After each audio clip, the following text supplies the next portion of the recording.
I would like to welcome everybody to this conference, webinar conference. We have nearly 100 people registered for this.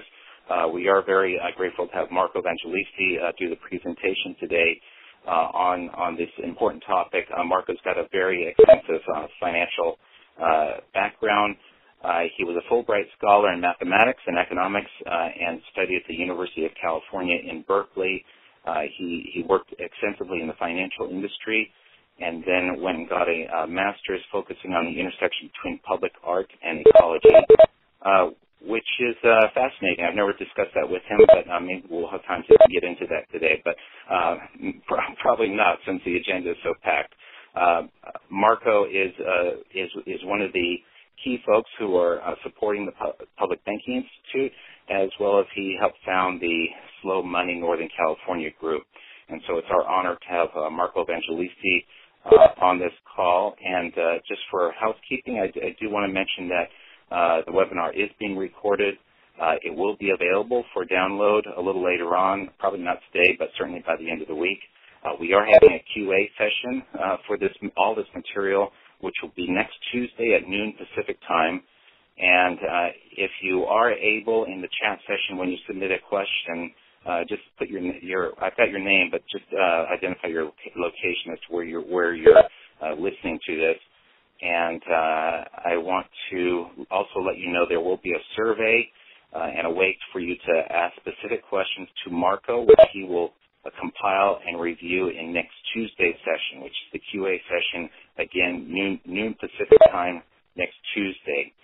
So with that, Marco, why don't you take it from here? Go ahead, Marco. Great.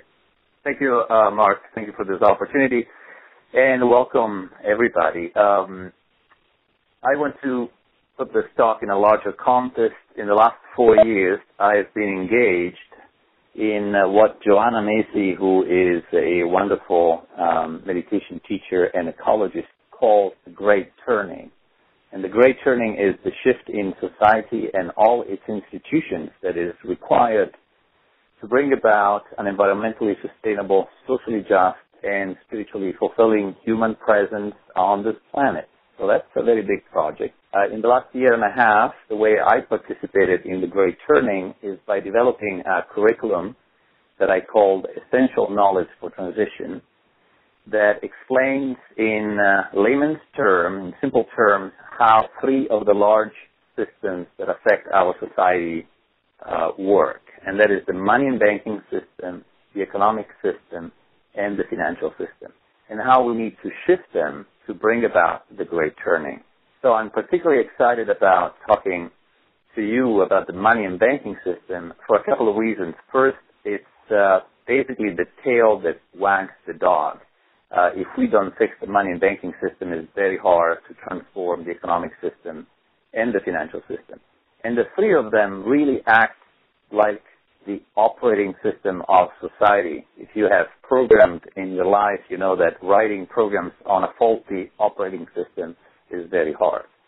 And by the end of this presentation, I hope you understand the key design flaws of the money and banking system, and also the tactical and strategic advantages that are presented by the public banking movement, of which I'm part, and I'm quite excited to do that.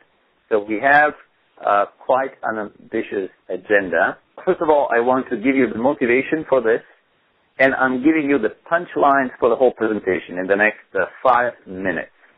And the rest of the presentation will be basically justifying and providing evidence for the key points. We'll then look at the definition and brief history of money. We'll understand a very important process, which is the process of money creation. We'll look at system design and key questions. And then we'll look at how we have bailed out the banks from their own mistakes in the past and how we're going to do that in the future. And after reviewing the problems of the current system, I will look at the public banking, the tactical and strategic advantages of public banking, and hopefully if we have time, I'll talk about the big systemic solution. So the motivation for understanding the money and banking system is because we're running our society and the economy on a faulty operating system. And the design of the money and banking system is directly implicated in the largest problems we face. And I hope this will be clear by the end of the presentation. Increasing levels of debt, economic instability, concentration of wealth, loss of democracy, and environmental and climate disruption. And to a certain extent, we cannot solve these problems without a radical redesign of the money and banking system. So prior to the next banking crisis, which will happen, we don't know exactly when, could be a year, 2 years, or 5 years, but just about everybody that looks at the banking system agrees that another crisis will happen. By that time, we need to have a correct understanding of the systemic problem. We did not have that in 2007. We need a wide awareness of the systemic solution, of which public banking is part. And we need a political movement demanding its implementation. So it's a lot of work, but we have to start. So here are the punchlines, and the rest of the presentation will basically be explaining and clarifying this. The first one is that all money is created as debt. At least in the United States, the only exceptions are the metal coins that are issued by the mint. But the paper money are issued by the Federal Reserve and require the backing of government debt. In other words, without government debt, we couldn't issue paper money in the United States. And the electronic money, which is really what we use and represents about 97% of our money supply, is created with accounting entries out of nothing by private banks when they loan it into existence at interest. And we'll cover that by looking at the actual accounting, bank accounting, in a few minutes. This is a couple of problems. The first one is that the banking system determines the first use of the money they create by loaning it into specific sectors of the economy. And in the last year, they have created a lot of money and loaned it into the real estate sector, creating a real estate bubble, the puncturing of which we're still suffering through. And currently, they are creating a lot of money and lending it for financial speculation, in part actually to buy those cheap houses on the part of investors. So that's the reason why the stock market is doing quite well right now. It's basically being inflated by additional lending by banks, while the economy as a whole is not doing very well. The other problem with the fact that all money is created as debt is that reducing the debt will reduce the money supply. Every time a loan is repaid, the electronic money associated with it disappears from the system. And that has a contracting effect on the economy. This is, by the way, why austerity does not work, as the Europeans are finding out the hard way.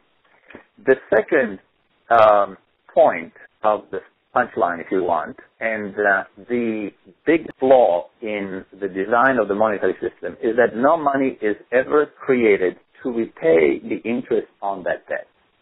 And this has a couple of major consequences. The first one is that the economy is on a forced growth treadmill because next year we need to have more borrowing and more economic activity to be able to repay the principal and also the interest that were generated last year. This is a never-ending cycle, and that's part of the reason why a lot of governments are desperate to get growth going again, because it's what is needed to keep up this faulty system of money. That so at any point in time, there is more debt outstanding than there is money in circulation. And this also ties into the environmental problems we have, because one way to mitigate this problem of having more debt than there is money is converting nature into commodities and converting relationships into services. To understand this last point, think about the fact that about 100 years ago, almost no money was transacted for child care, elder care, and food preparation. But now we do. The third point is that the private banking sector has now the monopoly on money creation. Now, money creation is really a government function, but in the last couple of 100 years, the private banking sector has basically gained control of money creation, In fact, if you ask the general public and say who creates money, almost everybody says the government or the central bank. Well, that's not quite correct. Most of the money is created by the private banking sector. In fact, the U.S. government and other governments around the world, when the cost of providing the services that they provide to their citizenry exceeds the tax receipts, what they do is they actually borrow the money, right? The government at this point does not create the money, the private banking sector does. So the government borrows its own money from those to whom it ceded the power to create it. This has a couple of implications. The first one is that effectively we're borrowing our own money supply and have to pay an interest on it every year. And this interest payments are a tax on the productive economy that rewards those that have the power to create the money, in this case the private banking sector, and those that have managed to accumulate capital in their hands. So the people that are already very wealthy are extracting a rent by lending to nations, basically, their own money supply. And the mathematical consequence of this process is continued increase in wealth inequality. And the last point, and again, I'll spend the rest of this talk providing the evidence for what I am saying here. Money is really an agreed upon fiction. So since we went to fiat money and now the creation of electronic money through the lending of banks, it's really a confidence game. And money is nothing more than accounting entries in computers. The final point is that the debt-based money system is in the process of collapsing. You look at all the governments and how indebted they are and the extreme measures they're going through to cut that debt without knowing that cutting the debt means shrinking the money supply and contracting the economy. There is no way out of this except to, as I will explain later, for governments to start issuing debt-free money, at least by the amount of the gap between the overall money supply and the debt outstanding. So as we go through the presentation, you need to keep in mind some of the key questions that are required to understand the money system. Specifically, who creates money, by what authority, who captures the seigniorage. Seigniorage is a term that refers to the difference between the cost of producing fiat money and its face value. In the United States, a dollar bill costs about 5 cents to print. So it's quite important to understand who gets the privilege to pay 5 cents for that $100 bill and spend it at face value. The other things we need to think about is what is the money backed by, who benefits and who bears the risk of that money creation, who controls the quantity of money, and what incentives drive money creation. So let's start with a short historical tour of money. So definition, brief history of money. Most of you know, and you will probably be told, that money is a commonly accepted means of exchange. And that's correct. That's what money is. So you don't technically need a government to create money. Any community can agree on something as a means of exchange to facilitate economic transactions. And its primary function is to facilitate economic transactions. That's it. That's what money is. And in the course of human history, humans have experimented with basically 3 types of money. Commodity money, which has value in itself. Representative money, which are basically claims on something of value. And fiat money, which is basically just an agreement, and money in itself does not have value per se, nor is a claim on something of value. It's just a representation of an agreement to accept that as a means of exchange.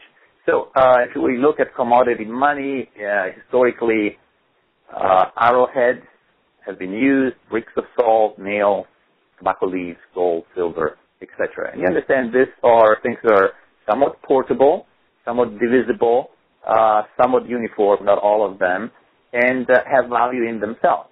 So salt in the past was very valuable, and so you can use it as a means of exchange, or you can use it directly.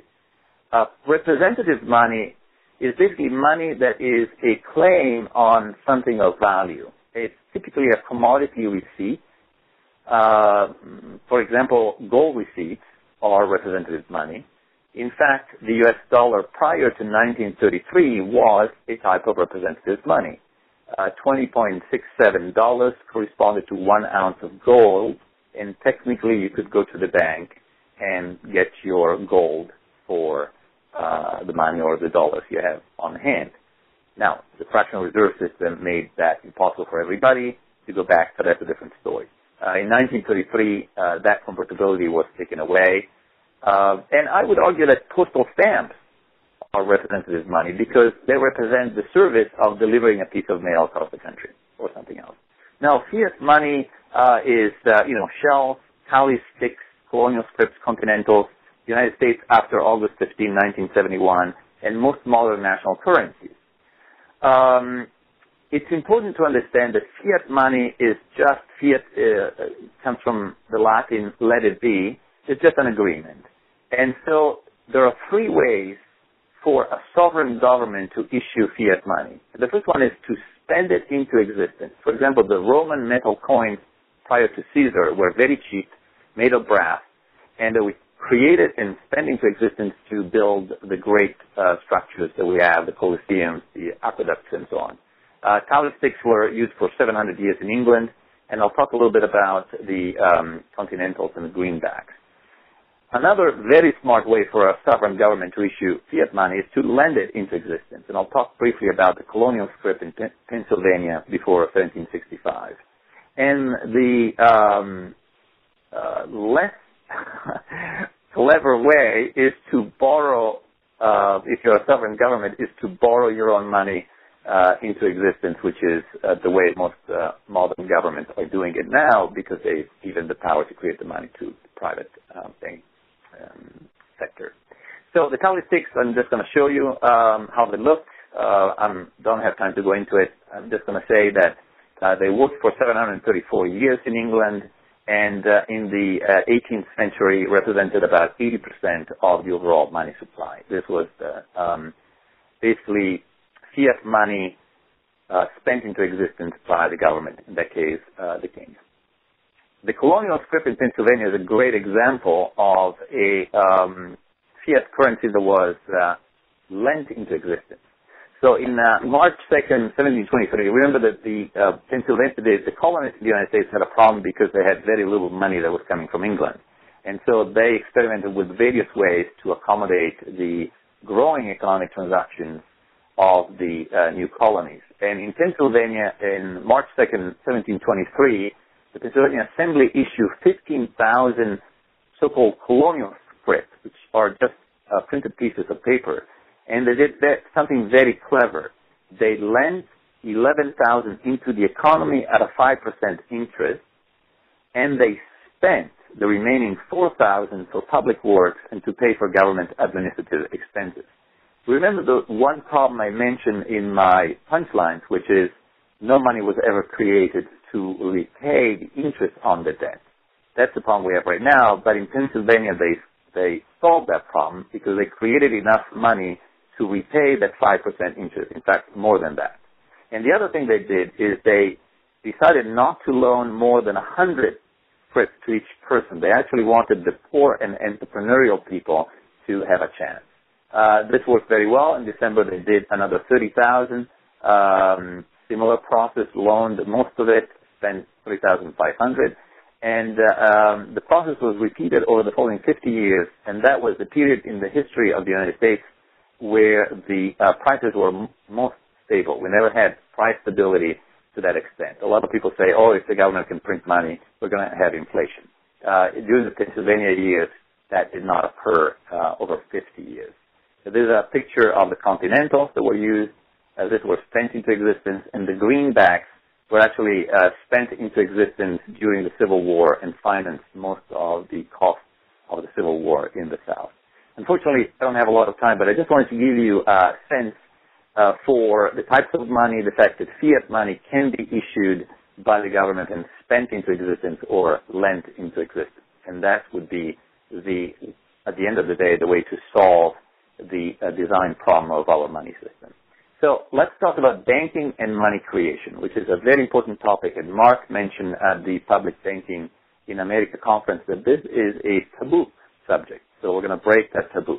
And I need to talk about bank accounting. So you have to bear with me a little bit. It turns out that we need to know very basic bank accounting if we want to understand our money supply, the money creation process, and our system of payment. So we'll start really, really simple. I hope most of you are familiar with basic accounting, where you have a balance sheet with some assets on one side and liabilities on the other.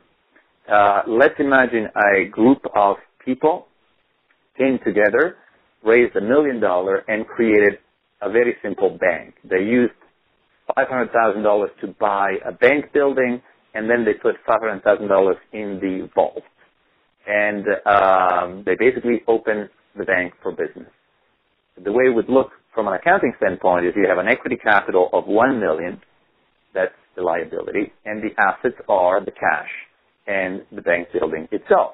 All right, so let's imagine the first customer arrives, and just for the sake of argument, let's assume this is you depositing $200,000 in cash. Let's not ask how you got those $200,000 in cash, but let's imagine that's the situation. So here's what's happening. The bank accepts your $200,000 and adds them to the cash it has in the vault, and creates a checking account for you, which is a liability of the bank, with a balance of $200,000. Now, this accounting entry tells a very interesting story. About 30% of the people think that a bank acts like a safe deposit and that they're keeping your own money safe until you need it. That's not true. When you deposit money into the bank, it becomes the property of the bank, and it becomes its asset. It's no longer yours. So the question is, what does your checking account balance mean? What it means is that the bank has made a promise to you to make payments on your behalf up to the balance of the checking account. It's just a promise that the bank has made to you. Those numbers do not represent necessarily cash or the fact that you own cash. In fact, you are at this point an uncollateralized creditor of the bank. And this will become very important once we talk about the Cyprus-style bail-in, which is the next bailout we're going to see. So let's imagine the first borrowers arrive and borrows $300,000. Now, another common misconception is that banks are financial intermediaries that take the money of the depositors and lend the money out to those who need to borrow money. That is also not correct. This is what happens when a borrower arrives. If the borrower is, if the bank deems that the borrower is a good credit risk, the borrower will sign a promissory note or a mortgage. That document is added to the balance sheet of the bank as an asset, because this will generate interest. And at the same time, the bank creates, out of nothing, with an accounting entry, a corresponding checking account for the value of $300,000. This is how money is created. 97% of all the money in circulation is electronic money created initially by the banks out of nothing with an accounting entry when they make loans. Let me show it to you one more time. This is the money creation process at work. All right, so let's move on. And now banks don't like to keep a lot of cash in their vault, and so let's assume that Bank One deposits some cash with the Federal Reserve. And we'll see that there is a very important operational reason for doing that. So what it would do is, the Federal Reserve, I'm showing a piece of the balance sheet of the Fed on top, acts a little bit like the banker's bank. And similarly, when the bank deposits $500,000 in cash, it becomes an asset of the Federal Reserve, and the Federal Reserve opens a special checking account, which is a federal fund deposit for Bank One, worth $500,000. And not unlike Bank One, the Federal Reserve promises to make payments on behalf of Bank One to other banks. The federal fund deposits or Federal Reserves are used to settle the transactions among banks. And you can see in the balance sheet of Bank One that now in the assets you have a federal fund deposit worth $500,000 and $200,000 worth of cash. By the way, those are the reserves that count towards the reserve requirements. In the United States, a bank needs to maintain 10% of the value of demand deposits, which is basically the red part. The checking accounts are called demand deposits. And a bank needs to retain 10% of that value in reserves. And the reserves are either federal fund deposits or cash. And by the way, if other people were to come to Bank One right now to obtain a loan, the bank could expand its balance sheet and create accept new assets in the form of the promissory note of the borrower, and could expand its liability by creating new checking account up to, in this particular case, $7 million, because $700,000 of reserve can support $7 million of demand deposits or checking accounts. Okay, so what happens if now we have two customers A and B? What if B writes a $150,000 check to A? Actually, that's a very easy thing because both are customers of the same bank. So all that happens basically is a slight change in the liabilities of the bank. So the checking account for B goes to $150, and the checking account for A gets increased by $150 and goes to $350,000. That's it.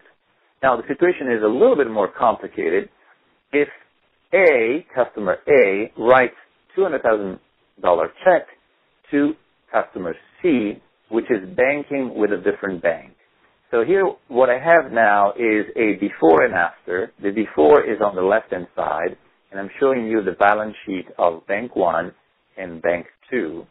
And the after is on the right-hand side, and it's what happens after the transaction clears. So what you see on the left-hand side is the checking account of A is currently $350,000, and the checking account of C in Bank 2 is $300,000. And so what happens is that when A writes a check for $200,000, see on the right top, its checking account goes down to $150,000, and correspondingly, Bank 1 transfers $200,000 of federal fund deposits from its account at the Federal Reserve to Bank 2's account at the Federal Reserve. And so Bank 2 sees its federal fund deposit going from $400,000 to $600,000, and then it credits an additional $200,000 to the checking account of C. So what you have seen now is the process by which payments occur across banks. Banks use federal fund deposits at the Federal Reserve to complete transactions among themselves. The Federal Reserve deposits never leave the computers of the Federal Reserve, and they're never loaned out to the public. They are loaned out among banks, but it's basically an electronic money that is only and exclusively used by banks. Now that you know that, we can finally look at the big picture. So this is the aggregate balance sheet of commercial banks in the United States about 2 weeks ago. It's published on the Federal Reserve website. So what you see here is that cash and federal funds amount overall to $2.2 trillion. This is basically the reserves of the commercial banks in the United States, and they have basically created, based on that, if you want, monetary base, they created about $9.5 trillions of electronic money, which is the money we use, in the form of demand deposits and time deposits. And so one way to think about this is this. The commercial banks have created $9.5 trillion with accounting entries out of nothing, and with that, they bought for themselves the correspondent amount of assets on the left-hand side. So they bought themselves treasury bonds, mortgage-backed securities, collateralized debt obligations, commercial loans, real estate loans, consumer loans, etc. And all of those are creating interest for the bank. Now, the Federal Reserve balance sheet looks like this. It's interesting because when the Federal Reserve issues the Federal Reserve notes, which is the paper money that is used in the United States, it's basically usually backed by Treasury securities, and it is counted as a liability of the Federal Reserve. The Federal Reserve also has created federal fund deposits, which is electronic money, and the Federal Reserve has no limits as to how much of this electronic money it can create. And remember, the combination of the Federal Reserve outstanding, the notes, and the federal funds deposits is the base on which banks can create additional money by lending it. The fractional reserve system allows the banks to create a multiple, in the United States about 10 times, the amount of reserve they hold. So I know there's a lot of information, but now we can look at money creation. And I want to, again, bring you back to this key question. Who creates money? By what authority? Who captures the seigniorage? By the way, the cost of creating electronic money is basically zero. It's just a question of typing numbers into a computer. So the seigniorage for the electronic money is 100% of the value of the money created, and it accrues either to the Federal Reserve if it creates central bank deposits, or to the private banking sector if they create demand deposits. And what is money backed by? Who benefits and who bears the risk?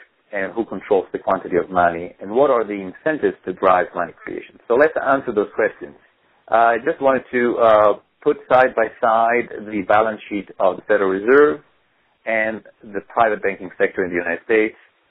Now, they're not exactly at scale. I expanded a little bit the Federal Reserve. In fact, the $1.8 trillion in federal fund deposits and about $400 billion of Federal Reserve notes are held in the assets of the private banking sector and represent the reserves of the banking sector. And you can see that the private banking sector has created about $9.5 trillion out of that $2.2 trillion in reserves. And part of the reason why they didn't go all the way to a factor of 10 is because the cash and federal funds are used to settle payments, so the banks have to pay attention to liquidity risk and demands the deposits might make for payments. Okay, so here, let's answer those questions. Who creates money? Mostly the private banking sector where they make loans. And that is based on a fractional reserve system that expands what the Federal Reserve creates for the banks. So the Federal Reserve creates federal fund deposits, and based on that, the private banking sector creates the rest. Now, by what authority is this money created? Now, the Federal Reserve is creating money based on the Federal Reserve Act of 1913. So in December will be about 100 years that we have that. So an authority that was granted by Congress, basically, with that legislation. By the way, the Federal Reserve is a private institution owned by the member banks. So the money creation by the Federal Reserve is by the authority of the Federal Reserve Act of 1913. The money creation by the private banking sector is not clear. I don't think it was ever discussed in Congress. And in general, this is also the way money is created in Europe. I'm not sure that people, politicians, and the citizens in general understand that now most of the money is created by the private banking sector. in terms of who captured the seigniorage, the Federal Reserve does. Remember, the Federal Reserve notes, the Federal Reserve is the one that gets to pay 5 cents for a $100 bill and spend it at face value. It instructs the Office of Printing and Engraving, which is part of the U.S. Treasury in the United States and part of the government, to create the paper money. It pays for the cost of printing, and then it issues it at face value, and it captures the seigniorage. If the Federal Reserve were part of the government, for example, the U.S. national debt would be $1.1 trillion lower because the government would be capturing the seigniorage of the paper money. This is what's happening, by the way, in the UK, where the central bank was nationalized in 1947. What is the money backed by? Again, in terms of Federal Reserve notes, is backed by mostly Treasury securities. In the case of the banking sector, what backs the electronic money they create is the assets of the banks. So the Treasury bonds, the CDO, commercial loan, real estate, and so on. And so to a certain extent, when the quality of those assets deteriorate, that puts in jeopardy the entire payment system in the United States. Now, who benefits and who bears the risk of money creation? Clearly, the private banking sector benefits from creating money with which they can buy earning interest-earning assets, and they are not exactly stopping when there is enough money in circulation to facilitate economic transactions, because they have a profit motive to continue expanding the lending activity. And as we've seen in 2006 and 2007, in the United States, they were lending too much to people that were not able to repay. So the control of the money supply supposedly is done by the Federal Reserve that controls the reserve requirements and the money base, which is the amount of federal fund deposits. We can discuss that maybe next time. It's a little bit technical. But just I wanted to point one thing out. The Federal Reserve balance sheet is now $3.2 trillion. It was around $800 billion, which is about 1/4 of the size of the current size of the balance sheet before the financial crisis. So the Federal Reserve has been flooding the private sector with reserve, and we can talk more next week about what that means. But to summarize, who creates our money? The government is on the left in blue, the private sector is in gray on the right. The government creates the coins, the metal coins, and captures the seigniorage of that. Coins are not debt-based money. They're an asset of the bearer, the person that owns the coin, and the government does not go into debt to create those coins. Hence, the trillion-dollar coin idea to reduce the debt of the government. That's the only money that the government in the United States is allowed to create at this point. Now, the private banking sector issues the rest of the money in the United States. The Federal Reserve issues the paper cash, the paper currency we use, which is 3% of the money supply. And the banking sector, based on the amount of Federal Reserve deposits the Federal Reserve creates, the banking sector creates the rest of the money, which is the electronic money we all use when we make payments, and represents 97% of the money supply. This was some research done by the Positive Money Institute. They've done very good work. I would recommend you to check out the website, positivemoney.org. They have a number of videos explaining some of the things I talked about. But they looked at money creation by UK banks in the 10 years prior to the financial crisis. And what they found is that 40% of the money they created, they lent into housing, 37% into financial speculations, and only 13% were loaned to businesses and to shops that could actually create more goods and services. And by doing that, by directing money creation in particular sectors, what they've done is they created inflation in those sectors. Housing has gone up tremendously in the UK, I think by something like 200% in the last 10 years. Financial markets are doing very well because they're being basically pumped up by all the money that circulates.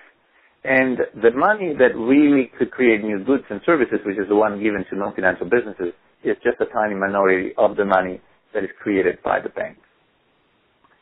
So, I don't know if there are any clarifying questions at this point. Mark, let me know. Otherwise, I'll move on to the rescuing of the banks from their own mistakes, bail-in and bailouts. Marco, there's just a quick question on who owns the Federal Reserve. You might want to do a quick minute on that. Yes. So the Federal Reserve is a group in the United States. It's basically 12 banks, one for each region, is owned by the nationally chartered banks that belong to that region. The nationally chartered banks have to buy and provide the capital of their local Federal Reserve, and they're paid a 6% statutory interest on the capital that they provide. The private banking sector at the end of the day, and I believe some foreign banks, own the Federal Reserve. Now, the ownership does not come with control. In fact, the Federal Reserve is supposed to regulate the banking sector, but we can have a discussion on that. And we can talk more about that next week. Okay, Marco, one more quick question. How does seigniorage apply to electronic money? Interesting. Seigniorage, the electronic money is basically the cost of producing electronic money is zero, is the cost of typing into a computer a number. And so the way you can think about it is that the seigniorage for electronic money is the entire amount of money. So out of the $9.5 trillion that the private banking sector has created in electronic money, that is all seigniorage that they capture. The cost of creating that money is infinitesimal, is the cost of paying for the salary of the person typing in the numbers, and it takes a couple of seconds to do that. So that's basically all electronic money is 100% seigniorage captured by the private banking sector. So let me move on. Yes, there's another one? That's it. Go ahead. Okay, great.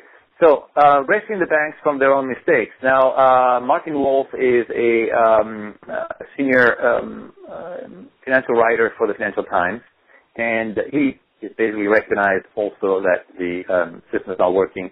And he says that it is the normal monetary system in which the printing, quote unquote, of money is delegated to commercial banks that needs defending. In other words, that is wrong.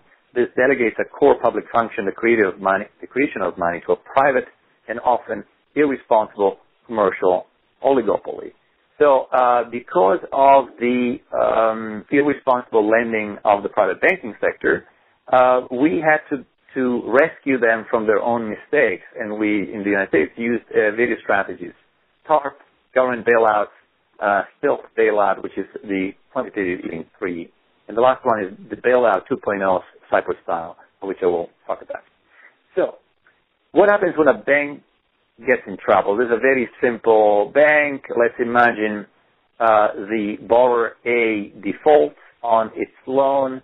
What's happening basically is the hit is taken by the equity portion of the bank. In other words, if there is a loss, it is absorbed by the equity of the bank on the liability side. So in this case, not too bad, the bank was able to survive that. But what if borrower C defaults and the amount of the default is greater than the value of the equity of the bank? In that particular case, the liabilities of the bank are greater than the assets of the bank, and the bank is insolvent. Now, if we didn't have too big to fail banks, a lot of the banks would have failed in 2007. Those that made mistakes would have been out of business, and we would have cleaned up our financial and banking system. But unfortunately, that was not possible because the entire system of payment is linked to the risk of the assets of the banks.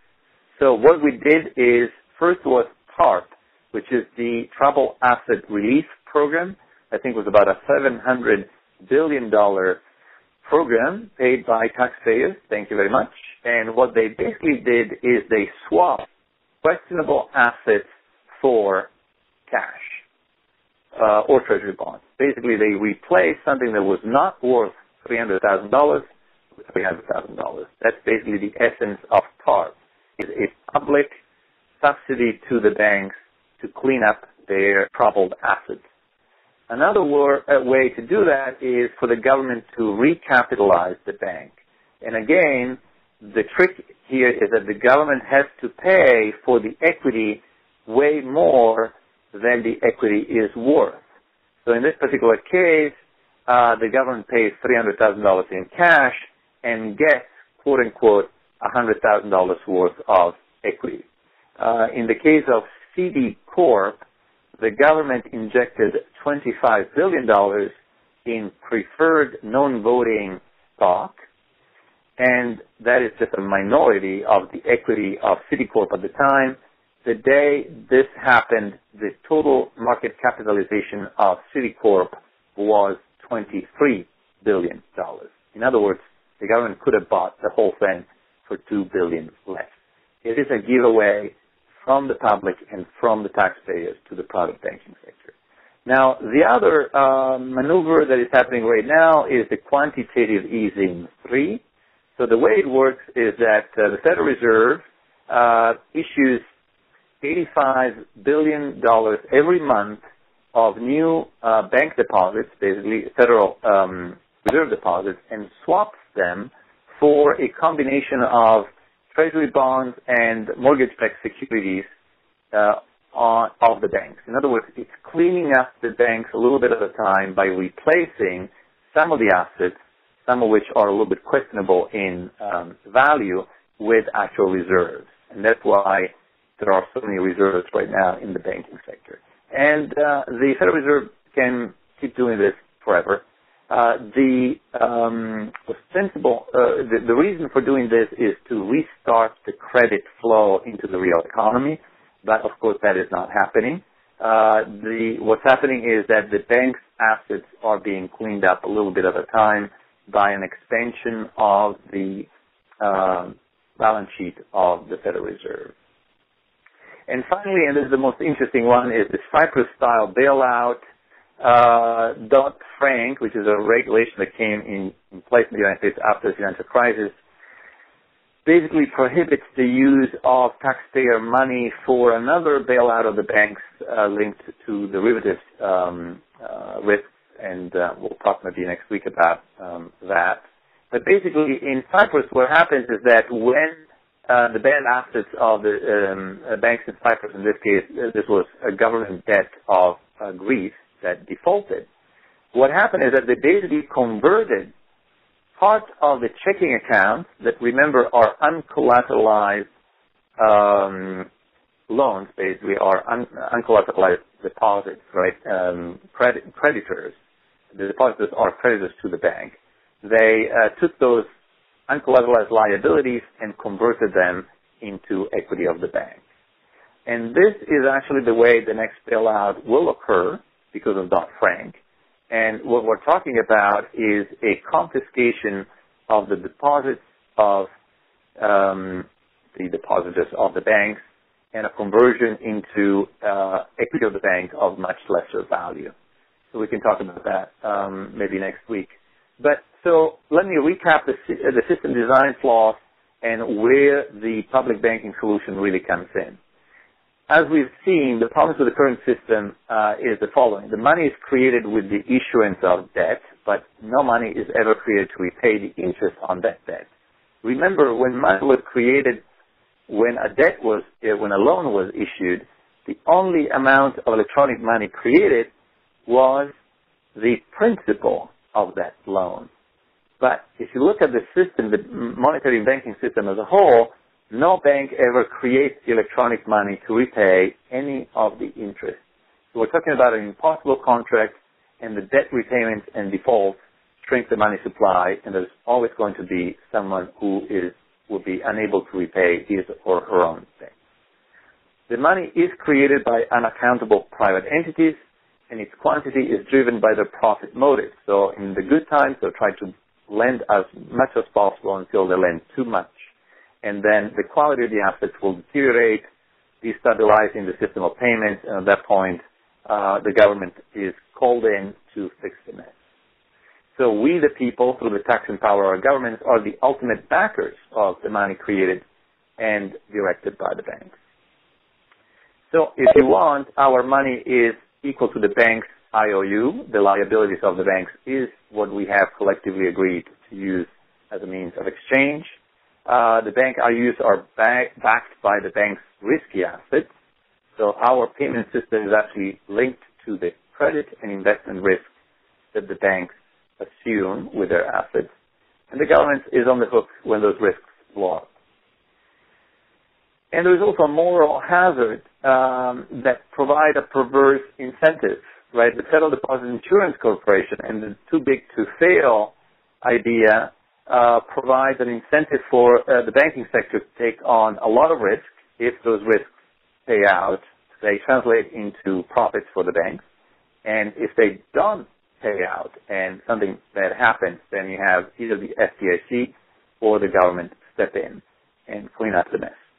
So the public banking revolution, really, this attempt at getting a number of public banks at various levels of government, whether that is at the municipal level, at the county level, or at the state level, is really the first step in retaking the money creation process and the credit creation process for the benefit of the people and the communities as a whole.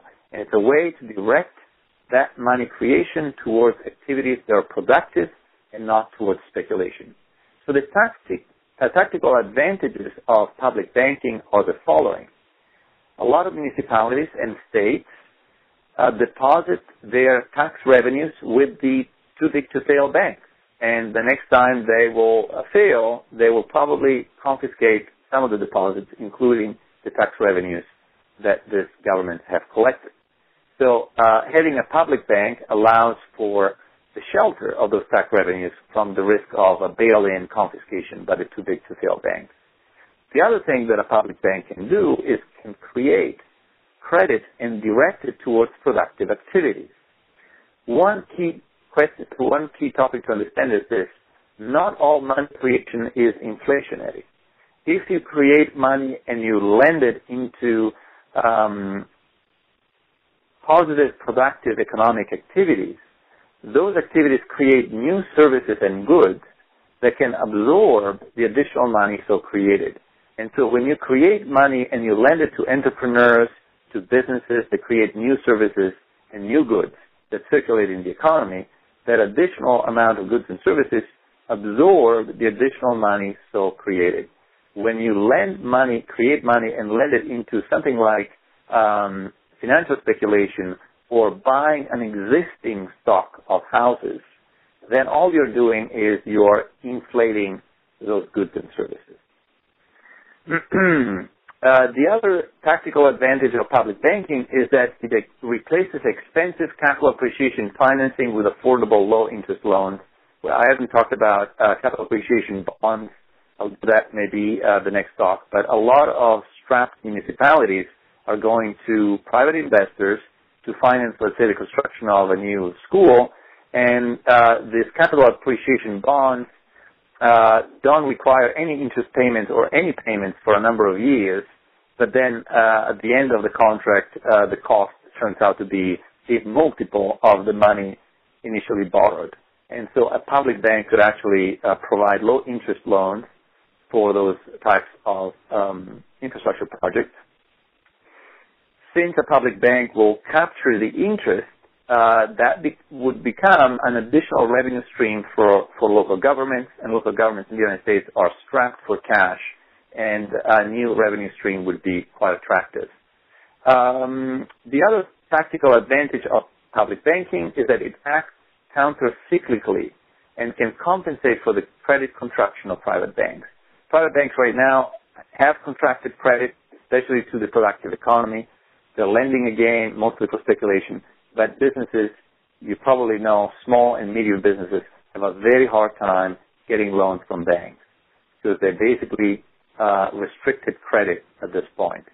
A public bank could actually expand credit during downturns and therefore be acting counter-cyclically. It also mitigates the competitive disadvantage of small and medium regional banks and credit unions. Public banks are wholesale banks that don't have retail operation, and the way they work is that they basically augment the ability of small, local, regional banks and credit unions to make loans.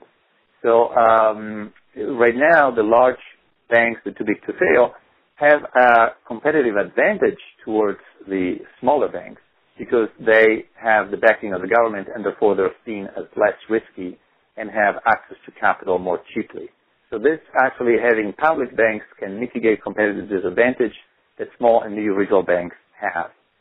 And finally, offers new economic development policy tools because you can have lending by public banking with certain strings attached. For example, in North Dakota that has a public bank, every $100,000 worth of loan has to create one new job.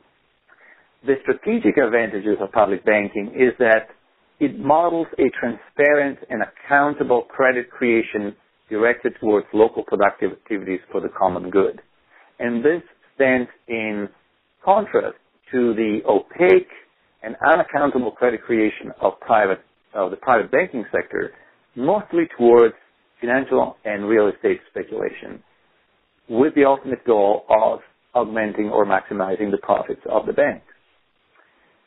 The other thing is that it initiates the process of reclaiming credit and money creation as a government function.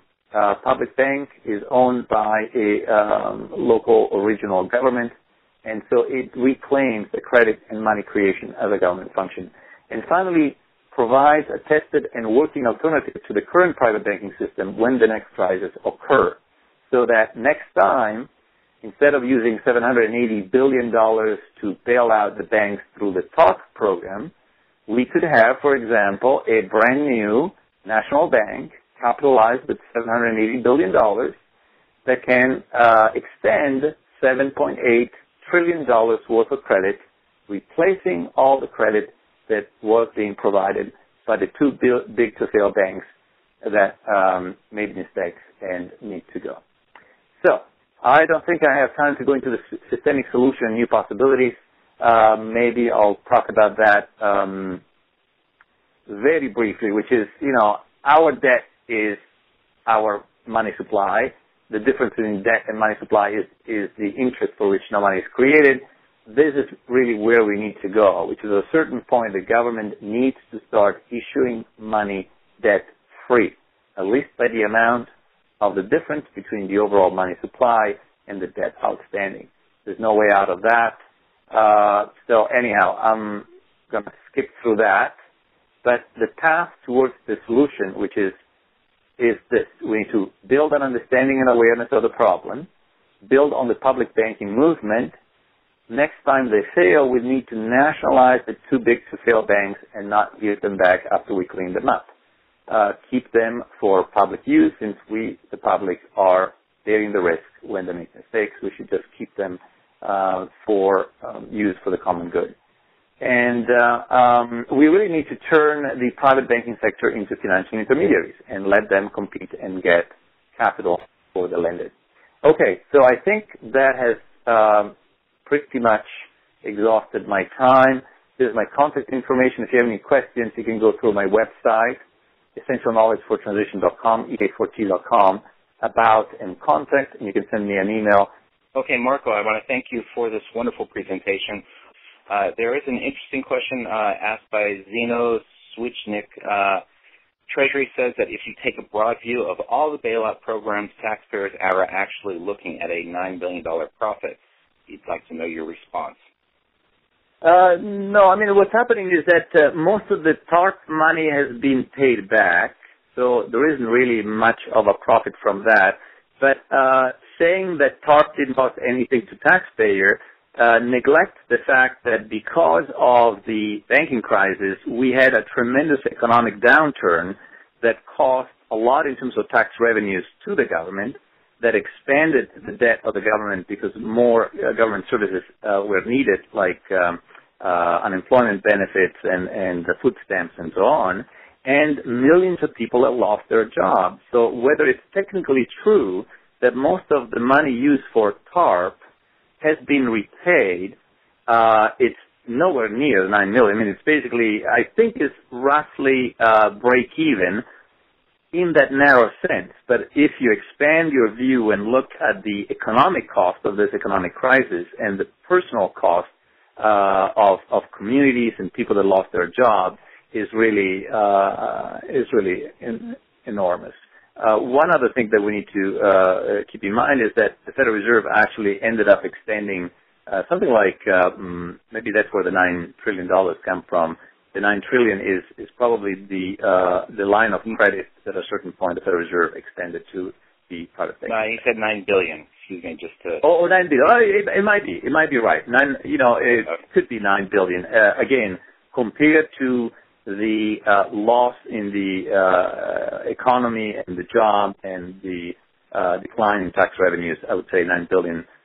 I mean, I wouldn't go through that again for the $9 billion profit on the TARP. But you're right. The TARP got mostly repaid. $9 billion, though, in the scheme of things, is small, and the other costs are humongous. Yeah, I've heard a number of $10 to $12 trillion just in the real estate industry as a loss. So, Marco, I want to thank you once again on behalf of the Public Banking Institute for providing this excellent webinar. With that, this is the end of the conference. Thank you, everyone, for your participation and for your support of public banking.